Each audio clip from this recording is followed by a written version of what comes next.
اعوذ باللہ من الشیطان الرجیم، بسم اللہ الرحمن الرحیم۔ پہلے ہم نے کچھ دن لاسٹ ویڈیوز میں ہم نے چڑیا چڑے کہانی کا سبق پڑھا تھا اور اس کے مشکل الفاظ کے معنی کو بتایا تھا۔ تو آج ہم جماعت داہم کے سبق چڑیا چڑے کی کہانی جو ہے سبق نمبر 4، جس کے مصنف کا نام ہے سجاد حیدر یلدرم، اس کا جائزہ لیں گے۔ اور اس کے کردار ہیں، وہ چڑا ہے، وہ اپنے دوستوں سے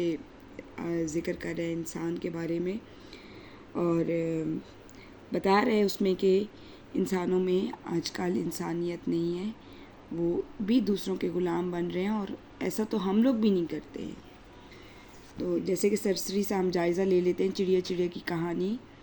تو اس میں بہتان، اس کے مشکل الفاظ کے معنی: بہتان الزام، عقل کھرا یعنی روکھا اور بے مروت، ہدف نشانہ تمانیت تسلی اشراط الارض، زمین کے کیڑے مکوڑے، دریوزہ گری بھیک مانگنا، رفیق ساتھی، زیبا جچنا، اسارت گردا گرد، قفس جو ہے وہ قید و بند ہے، پنجرہ، کنجش خانگی یعنی کہ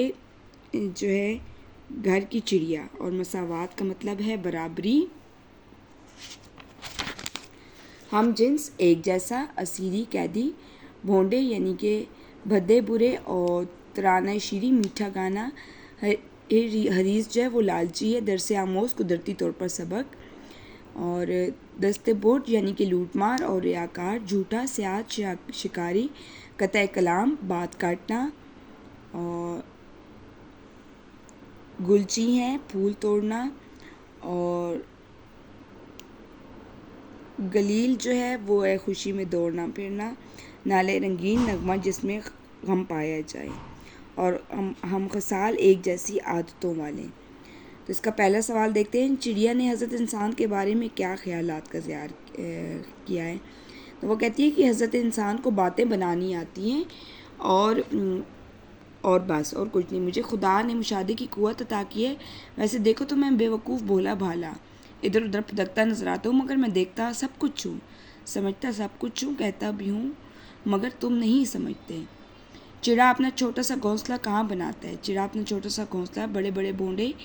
گھونسلوں میں بناتا ہے، یعنی کہ انسانوں کے گھروں میں بناتا ہے۔ چڑیا کی طاقت پرواز اس کے کس کام کی ہے؟ چھوٹے پروں میں پرواز کی تیز طاقت دی ہے کہ انسانوں کی رفیق یعنی کہ ان کے ہم خصائل، ان کے چہیتی جو ہیں بلی کے دست برد سے بچو۔ جسم ایسا موضوع دیا ہے کہ بیان نہیں ہو سکتا، نہ اتنا بڑا کہ شاہین اور باز مجھ پر جھپٹ سکے۔ چڑیا کے ننھے دل کو کس بات کی خوشی ہوتی ہے؟ چڑیا کے ننھے دل کو چو چو چو چو چو چڑیا کی آواز سے خوشی ہوتی ہے کہ وہ جو ہے کسی کا غلام نہیں ہے، یعنی کسی کے آگے جھکتا نہیں ہے۔ اور حضرت انسان کن باتوں پر چڑے کو ہنسی آتی ہے؟ تو وہ کہتے ہیں حضرت انسان کی بہت باتوں پر مجھے بے ساختہ ہنسی آتی ہے، کا چو چو چو چڑیا چو کس قدر مغرور مگر سادہ لو جنس ہے، میرا نام کنجش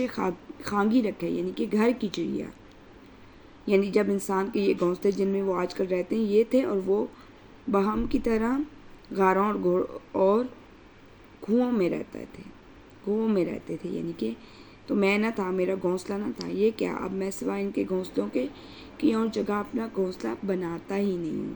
تو یہ جو ہے چڑا جو ہے وہ انسان کی باتوں پر ہنستا ہے کہ انسان تو پہلے گھونسلوں میں رہتا تھا، یعنی کہ غاروں میں رہتا تھا، پتھر کے بنے ہوئے میں، اب تو خود کو کیا سمجھتا ہے۔ چڑیا نے انسانوں کے لیے ریاکاری کا لفظ کیوں استعمال کیا ہے؟ ہائے ریاکار انسان، اس نے ایک لفظ نکالا ہے اور اس پر سے بہت ناز ہے، کہتا ہے کہ سوا میرے کسی میں حیا ہی نہیں، سب جاندار سوائے انسان کے بے حیا ہیں، حیا و شرم کا صرف مجھے میں ہے، اور ڈینگ مارنے والی مخلوق، بس تو جسے حیا کہتا ہے وہ ریاکاری ہے۔ امید ہے آپ کو یہ ایکسرسائز جو ہے وہ سمجھ آ گئی ہوگی۔